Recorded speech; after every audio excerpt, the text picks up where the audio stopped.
America Iran மோதல் உச்சக்கட்டத்தை எட்டிவிட்டது. எந்த நேரத்திலும் போர் வெடிக்கும் அபாயம் தொற்றியிருக்கிறது. ஈரானை குண்டுவீசி தகர்க்க இந்தியாவுக்கு மிகவும் பக்கத்தில் இருக்கும் ஒரு தீவில் அமெரிக்கா தனது அரக்கத்தனமான போர் விமானங்களை குவித்து வருகிறது. இன்னொரு பக்கம் அமெரிக்காவின் முகாம்களை தகர்க்க ஈரான் ஏவுகணைகளை வரிசையாக நிலைநிறுத்தி வருகிறது. ஈரானில் குண்டுமழை பொழிவோம் என்று அமெரிக்க அதிபர் ட்ரம்ப் மிரட்டுகிறார். அமெரிக்காவின் ராணுவ முகாம்களை தடம் தெரியாமல் அழிப்போம் என்று ஆக்ரோஷம் காட்டுகிறது ஈரான். இந்த கணம் முதல் எந்த நேரமும் உலகை உலுக்கும் மிகப்பெரிய போர் வெடிக்கலாம். இவ்வளவு பதற்றத்திற்கும் என்ன காரணம்? அமெரிக்காவும் ஈரானும் மல்லு கட்டுவது ஏன்? ஈரானை சின்னாபின்னமாக்க சிதறடிக்க இந்தியாவுக்கு பக்கத்தில் அமெரிக்கா ஸ்கெட்ச் போட்டிருப்பது ஏன்? ஒருவேளை ஈரானும் அமெரிக்காவும் போர் குதித்தால் அடுத்து என்ன நடக்கும்? இதனால் இந்தியாவுக்கு பாதிப்பு வருமா என்பதையெல்லாம் விரிவாக பார்க்கலாம். இவ்வளவு பஞ்சாயத்திற்கும் முழு முதல் காரணம் அணு ஆயுதம். உலக நாடுகளை பொறுத்தவரை India, America, Russia, Britain, France, China, Pakistan, வடகொரியா, இஸ்ரேல் உள்ளிட்ட நாடுகளிடம்தான் அணு ஆயுதங்கள் உள்ளன. இப்போதைக்கு ஈரானிடம் ஒரு அணு ஆயுதம் கூட கிடையாது. ஆனால் அந்த நாடு அணு ஆயுதம் தயாரிக்க தீவிரம் காட்டி வருகிறது. அணு ஆயுதம் தயாரிக்க தேவைப்படும் முக்கிய பொருள் செறிவூட்டப்பட்ட யுரேனியம். இப்போது ஒரு அணு ஆயுதம் தயாரிக்க தேவைப்படும் செறிவூட்டப்பட்ட யுரேனியத்தில் 90% ஈரான் தயாரித்துவிட்டது என்று ஆய்வுகள் சொல்லி வருகின்றன. இது அமெரிக்காவுக்கு சுத்தமாக பிடிக்கவில்லை. காரணம், 1968 ஐநா மேற்பார்வையில் கொண்டுவரப்பட்ட அணு பரவல் தடுப்பு ஒப்பந்தம். இந்தியா, இஸ்ரேல், பாகிஸ்தான் உள்ளிட்ட முக்கியமான 5 நாடுகள்தான் இந்த ஒப்பந்தத்தில் கையெழுத்திடவில்லை. மற்றபடி அமெரிக்கா, ஐரோப்பிய நாடுகள் உட்பட 186 நாடுகள் கையெழுத்திட்டன. அதில் ஈரானும் ஒன்று. இந்த ஒப்பந்தப்படி கையெழுத்திட்ட நாடுகள் அணு ஆயுதம் தயாரிக்கவோ வாங்கவோ யாருக்கும் கொடுக்கவோ அனுமதி கிடையாது. ஆனால் இதை மீறி ஈரான் அணு ஆயுதம் தயாரிப்பதை அமெரிக்கா விரும்பவில்லை. இதனால் ஐரோப்பிய நாடுகளுடன் சேர்ந்து ஈரானுடன் அமெரிக்கா தனியாக ஒரு ஒப்பந்தம் போட்டது. பின்னர் அதிலிருந்து ட்ரம்பின் முதல் ஆட்சியின் போது அமெரிக்கா விலகியது. இதுதான் சான்ஸ் என்று கருதி அதன் பிறகு அணு ஆயுதம் தயாரிப்பை ஈரான் அசுர வேகத்தில் முன்னெடுக்க துவங்கியது. ஈரான் அணு ஆயுதம் தயாரித்தால் அது தங்களுக்கும் இஸ்ரேல் உள்ளிட்ட தங்கள் கூட்டாளிகளுக்கும் ஆபத்தாக இருக்கும் என்று அமெரிக்கா கருதுகிறது. இன்னொரு விஷயம், உலகின் பெரிய அண்ணன் நாங்கள்தான் என்று அமெரிக்கா கருதுவதால் ஈரானின் அணு ஆயுத தயாரிப்பு முயற்சியை முறியடிக்கும் தார்மீக கடமை தங்களுக்கு இருப்பதாக அந்த நாடு நினைக்கிறது. எனவேதான் ஈரான் எந்த காரணம் கொண்டும் அணு ஆயுதம் தயாரிக்கக்கூடாது என்றும் இதை உறுதி செய்யும் வகையில் தங்களுடன் மீண்டும் ஒப்பந்தம் செய்ய வேண்டும் என்றும் ட்ரம்ப் வலியுறுத்தி வருகிறார். ஆனால் இதற்கு கொஞ்சம் கூட அடிபணியவில்லை ஈரான். தொடர்ந்து ஈரானை மிரட்டி வந்த ட்ரம்ப் சில வாரங்களுக்கு முன்பு இந்த விவகாரத்தை சற்று சாஃப்டாக டீல் செய்தார். ஈரானை சமாதானம் செய்யும் முயற்சியாக அந்நாட்டின் உச்ச தலைவர் கமெனிக்கு பரபரப்பான கடிதம் எழுதினார். ஈரானுடன் அணு ஆயுத பரவல் தடை ஒப்பந்தம் செய்து கொள்ள விரும்புகிறோம். இதற்காக ஈரான் உச்ச தலைவர் கமெனிக்கு கடிதம் எழுதியுள்ளேன். அவர் ஒப்புக்கொள்வார் என்று நினைக்கிறேன். எந்த காரணம் கொண்டும் ஈரானிடம் அணு ஆயுதம் இருக்கக்கூடாது. அவர்கள் யாரும் இறக்கக்கூடாது. அமெரிக்கா பேச்சை கேட்டு ஈரான் ஒப்பந்தம் போட முன்வந்தால் இஸ்ரேல் அவர்கள் மீது குண்டு வீசாது. ஈரானை எப்படி தாக்க வேண்டுமென்று இஸ்ரேல் நினைக்கிறதோ அதை செய்யாமல் நிறுத்தி வைத்துவிடும் என்று ட்ரம்ப் சொன்னார். ஆனால் அப்போதும் ஈரான் முரண்டு பிடித்தது.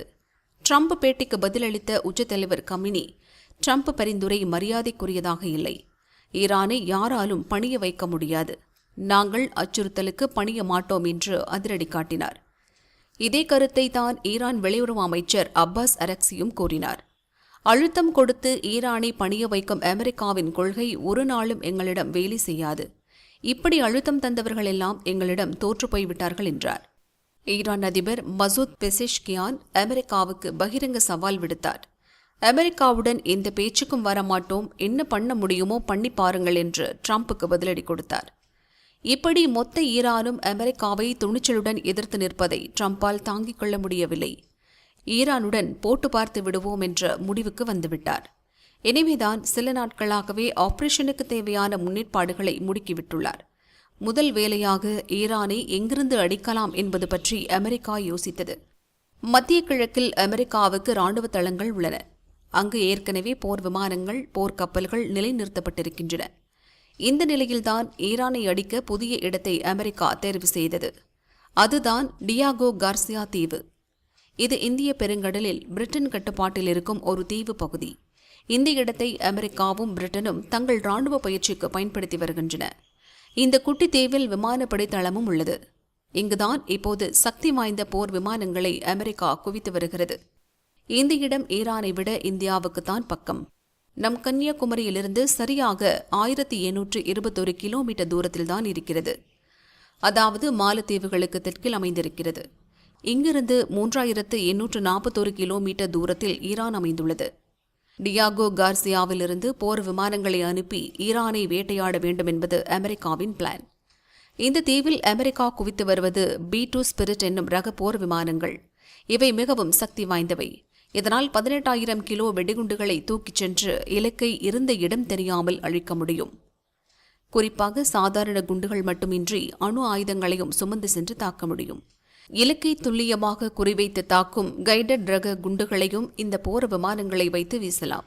எல்லாவற்றுக்கும் மேலாக பூமிக்கடியில் இருக்கும் இலக்குகளை கூட துல்லியமாக தகர்க்கும் குண்டுகளையும் B-2 போர் விமானத்தால் வீச முடியும். இதுதான் இந்த போர் விமானத்தை அமெரிக்கா தேர்வு செய்ததற்கு முக்கிய காரணம் என்கிறார்கள். ஏனென்றால் சமீபத்தில்தான் அமெரிக்காவை மிரட்டும் வகையில் ஏவுகணை சிட்டியை ஈரான் அறிமுகம் செய்தது. அங்கு சக்தி வாய்ந்த பல ரக ஏவுகணைகள் குவித்து வைக்கப்பட்டிருந்தன. பூமிக்கடியில் அந்த ஏவுகணை சிட்டி இருப்பதாக ஈரான் சொன்னது. அது எந்த இடத்தில் இருக்கிறது என்பதை இந்நேரம் அமெரிக்கா மோப்பம் பிடித்திருக்கக்கூடும். பூமிக்கடியில் இருக்கும் அந்த ஏவுகணை நகரத்தை அழிக்க வேண்டுமென்றால் அதற்கு B-2 போர் விமானம் கை கொடுக்கும். எனவேதான் அதை அமெரிக்கா தேர்வு செய்திருக்கிறது என்று ஆய்வாளர்கள் கூறுகின்றனர். அதேபோல் B-2வை தேர்வு செய்ததற்கு இன்னொரு காரணமும் உண்டு. இந்த போர் விமானத்தால் இடைநிற்காமல் நீண்ட தூரம் பறக்க முடியும். குறிப்பாக 11,112 கிலோமீட்டர் தூரம் பறக்கலாம். டியாகோ கார்சியா தீவிலிருந்து ஈரான் 3,841 கிலோமீட்டர் தூரத்தில்தான் இருக்கிறது. உள்ளே புகுந்து தாக்கிவிட்டு மீண்டும் பத்திரமாக திரும்பி வர B-2 போர் விமானங்கள் தான் ஏற்றவை. இடையில் எரிபொருள் நிரப்பினால் இன்னும் பல ஆயிரம் கிலோமீட்டர் தூரம் பறக்க முடியும். எனவே ஈரான் ஆபரேஷனுக்கு B-2 தான் பெட்டர் ஆப்ஷன் என்று அமெரிக்கா கருதுகிறது. ஒரு பக்கம் சண்டைக்கு தயாராகும் அமெரிக்கா நேற்று கடைசி வார்னிங்கை ஈரானுக்கு விடுத்தது. இதுபற்றி செய்தியாளர்களிடம் பேசிய ட்ரம்ப், அணு ஆயுத விவகாரத்தில் எங்களுடன் ஒப்பந்தம் போட ஈரான் முன்வர வேண்டும். இல்லையென்றால் ஈரானில் குண்டுமழை பொழிவோம், குண்டு வீசுவோம் என்றால் சாதாரணமாக கிடையாது. தனது வரலாற்றிலேயே இப்படி ஒரு குண்டுவீச்சை ஈரான் பார்த்திருக்காது என்று சொல்லும் வகையில் அமெரிக்காவின் அட்டாக் இருக்கும். அதோடு நிற்க மாட்டோம். ஏற்கனவே இருக்கும் பொருளாதார தடைகளுடன் சேர்த்து மேலும் மேலும் பல தடைகளை போடுவோம். மொத்த உலகத்திலிருந்தே ஈரானை தனிமைப்படுத்தி விடுவோம் என்று ட்ரம்ப் மிரட்டினார். அந்த மிரட்டலுக்கு இன்று சுட சுட ஈரான் பதிலடி கொடுத்தது. எங்கள் மேல் கை வைத்தால் அமெரிக்காவை சும்மா விட மாட்டோம். அமெரிக்காவுக்கு உதவும் பிரிட்டன், துருக்கி ராணுவ தளங்களையும் தாக்குவோம் என்று ஈரான் கூறியுள்ளது. குறிப்பாக ஈரான் போர் விமானங்களை குவித்து வரும் டியாகோ கார்சியா தீவை தாக்க ஈரான் தயாராகி வருகிறது. அமெரிக்கா அங்கு போர் விமானங்களை குவித்த நிலையில் அந்த தீவை குறிவைத்து ஈரான் சக்தி வாய்ந்த ஏவுகணைகளை வரிசையாக நிலைநிறுத்தியிருக்கிறது. அதேபோல் எக்கச்சக்கமான ட்ரோன்களையும் தயார் நிலையில் வைத்துள்ளது. குறிப்பாக சக்தி வாய்ந்த வெடிகுண்டுகள் நிரப்பிய சூசைடு ட்ரோன்களையும் தயாராக வைத்துள்ளது. பொதுவாக ட்ரோன்கள் வெடிகுண்டுகளை சுமந்து சென்று இலக்குகளை தாக்கிவிட்டு திரும்ப வந்துவிடும். ஆனால் சூசைடு ட்ரோன்கள் அப்படியல்ல. சக்தி வாய்ந்த குண்டுகளை சுமந்து சென்று இலக்கில் மோதி வெடிக்கச் செய்யும். இது ட்ரோன் வீசும் வெடிகுண்டு தாக்குதலை விட மிக கொடியதாக இருக்கும். பேரிழப்புகளை ஏற்படுத்தும். இப்படி ஈரானும் அமெரிக்காவும் வரிந்து கட்டி நிற்பதால் தான் எந்த கணமும் போர் அபாயம் நிலவி வருகிறது. ஒருவேளை டியாகோ கார்சியா தீவிலிருந்து ஈரானை அமெரிக்கா தாக்கினாலோ அல்லது ஈரான் டியாகோ கார்சியா தீவை குறிவைத்து ஈரான் தாக்கினாலோ போர் விமானங்களும் ட்ரோன் ஏவுகணைகளும் இந்தியா மற்றும் சவுதிக்கிடையேதான் பறந்து சென்று தாக்கும் என்பது குறிப்பிடத்தக்கது. இதனால் இந்தியாவுக்கோ சவுதிக்கோ எந்த பாதிப்பும் இல்லை. இருப்பினும் இரு நாடுகளுக்கும் நடுவில் உள்ள கடல் பரப்பு வழியாகத்தான் சண்டை நடக்கும் என்பது கவனிக்க வேண்டியது. உண்மையிலேயே ஈரான் அமெரிக்கா போர் வெடித்தால் அது ஈரானுக்கு தான் இழப்பை ஏற்படுத்தும். ஈரானுக்கு ரஷ்யாவும் சீனாவும் ஆதரவுக்கு வரலாம். நேரடியாக சண்டை செய்ய வாய்ப்பு குறைவுதான். மாறாக சண்டையை நிறுத்தும்படி அமெரிக்காவை வற்புறுத்தக்கூடும். ஆனால் அமெரிக்காவுக்கு ஆதரவாக இஸ்ரேல் 100% களமிறங்கும். ஈரானின் அணு ஆயுத உற்பத்தி மையங்கள் எங்கேயெல்லாம் இருக்கிறது என்பது இஸ்ரேலுக்கு அத்துப்படி. எப்படியாவது அவற்றை அழிக்க வேண்டும் என்பது இஸ்ரேலின் விருப்பமும் கூட. ஆனால் போன முறை 100 போர் விமானங்களை அனுப்பி ஈரானை வேட்டையாடிய போது அதன் அணு உற்பத்தி மையங்களை இஸ்ரேல் குறிவைக்கவில்லை. காரணம், அதற்கு பைடன் அரசாங்கம் கிரீன் சிக்னல் கொடுக்கவில்லை. ஆனால் ட்ரம்ப் அப்படியல்ல.